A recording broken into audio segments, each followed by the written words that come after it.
Depuis le début de l'affaire Harvey Weinstein, Maïo ne s'était pas encore exprimé sur le harcèlement sexuel.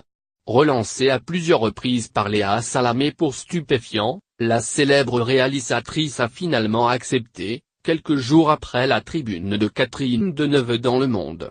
Dans un extrait de l'émission, diffusé ce lundi soir sur France 2, Maïo réclame son droit à vivre l'harcèlement sexuel à sa manière, écrire un film, écrire une lettre, écrire un SMS, employer des mots et des phrases qui ne veulent pas dire la même chose pour vous que pour moi. Je réclame le droit de penser mes plaies comme je le veux.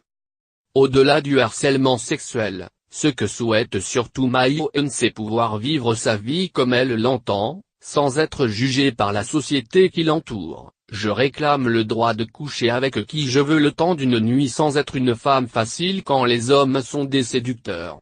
Je réclame le droit d'avoir du pouvoir dans mon travail sans faire peur aux hommes. Je réclame le droit d'être draguée avec maladresse, insistance et d'appeler cela importuné si je le veux, lance-t-elle en réponse à la polémique qui a entouré la tribune de Catherine Deneuve.